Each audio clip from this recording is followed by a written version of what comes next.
Dalam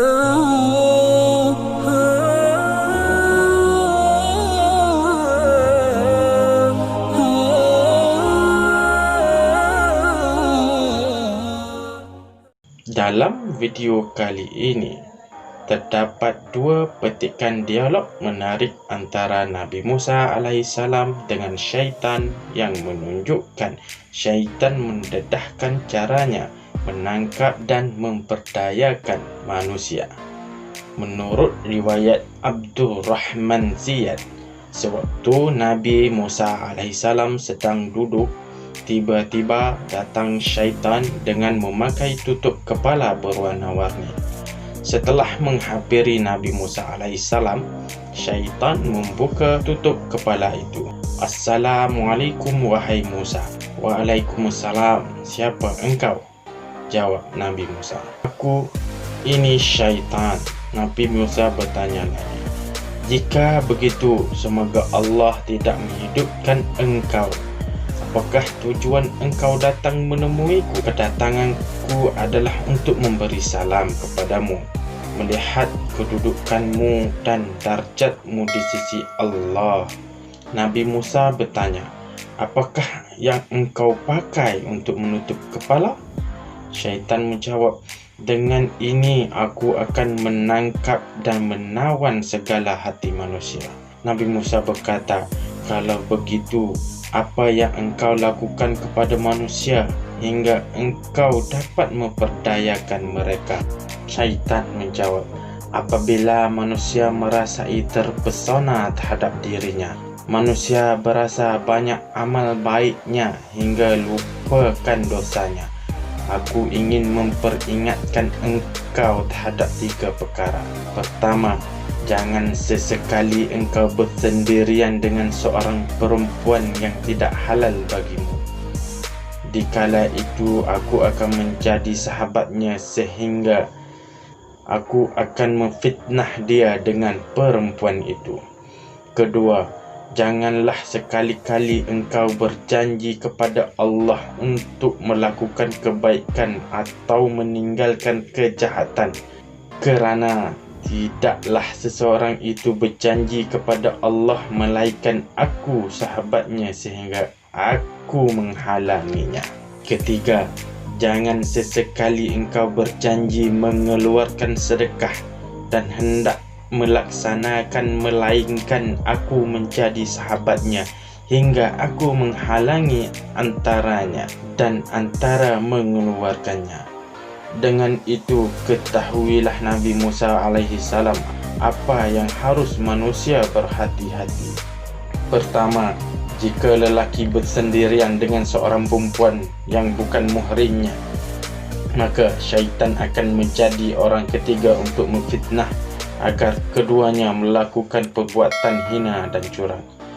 Kedua, jika seseorang itu berjanji kepada Allah Subhanahu Wa Taala akan melakukan kebaikan, maka syaitan akan menghalanginya agar janjinya tidak ditepati.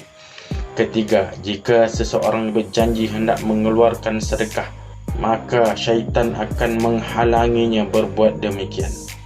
Dalam suatu peristiwa yang lain, syaitan bertemu lagi dengan Nabi Musa alaihissalam. Inilah maksud dialognya. "Wahai Musa, engkaulah yang dipilih oleh Allah untuk membawa risalahnya, dan engkaulah yang diajaknya berkata benar. Dan aku salah satu makhluk Allah yang telah berdosa dan aku ingin bertaubat. Maka mohonkanlah kepada Tuhanmu supaya diberikan taubat kepadaku." Nabi Musa alaihissalam segera memohon kepada Ilahi dan permohonan itu diperkenankan.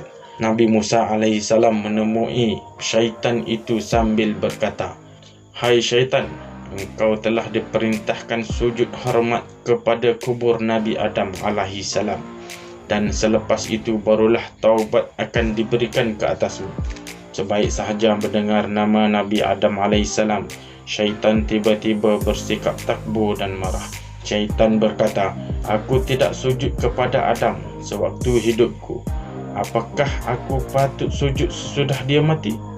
Kesombongan syaitan kian ketara. Dia mula menunjukkan keangkuhannya. Syaitan berkata lagi, "Hai Musa, Sesungguhnya engkau berhak menerima balasan daripada aku kerana engkau telah memohon syafaat kepada Allah buat pengampunanku. Maka ingatlah kepadaku 3 perkara, nescaya aku tidak akan membuat kebinasaan kepadamu.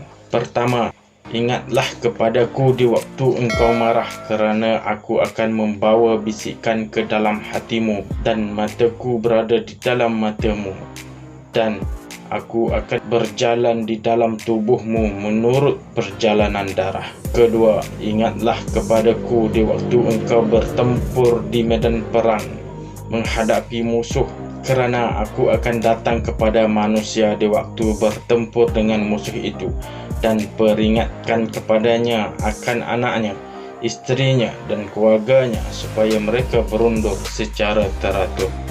Ketiga, berhati-hatilah duduk dengan perempuan muhrimmu, kerana aku akan menjadi penghubung antara kau dengan perempuan itu dan antara perempuan itu dengan engkau. Doa Nabi Musa memohon kelapangan hati. Ya Allah, berkenankanlah kiranya engkau melampangkan dadaku dan memudahkanlah urusanku dan melepaskanlah kekakuan lidahku agar mereka faham ucapanku. Firman Allah Subhanahu wa Ta'ala surah Al-An'am ayat 112. Dan demikianlah kami jadikan bagi tiap-tiap nabi itu musuh-musuh dari syaitan-syaitan, manusia, jin. Setengahnya membisikkan kepada sesetengahnya yang lain kata-kata dusta yang indah-indah, susunannya yang memperdayakan pendengaran. Dan jika Tuhanmu menghendaki, tentulah mereka tidak melakukannya. Oleh itu, biarkanlah mereka dengan apa yang mereka ada-adakan dari perbuatan yang kufur dan dusta itu. Wallahu a'lam bissawab.